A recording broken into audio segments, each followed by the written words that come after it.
Siamo prego. qui al Parlamento Europeo, con me ci sono gli amici del Comitato per la difesa e la tutela di Val Rosandra.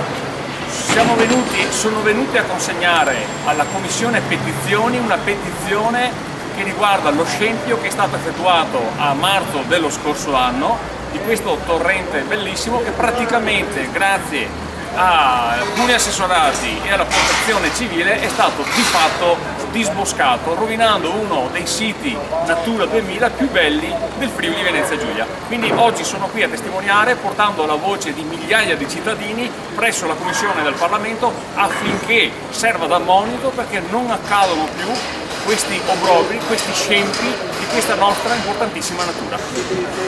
Detto perfettamente, perché la nostra natura è unica e dobbiamo preservarla, quindi lo sviluppo deve seguire assolutamente una tutela coesistente tra natura, ambiente, uomo e chiunque voglia vivere e fare quest'attimo che è la nostra vita. Di conseguenza, se noi riusciamo a fare tutto questo in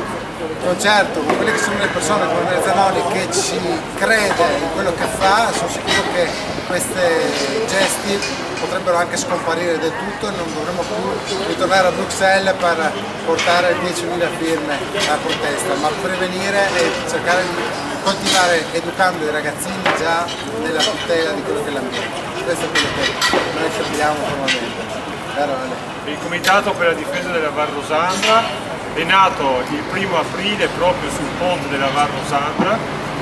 ha scelto come presidente per acclamazione il professor Poldini, emerito professore dell'Università di Trieste, e insieme a lui hanno aderito numerosi professori e luminari che tutti insieme hanno condannato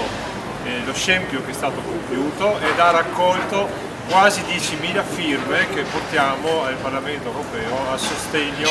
di questa denuncia da parte di scienziati di fama autorevole di ciò che è stato compiuto.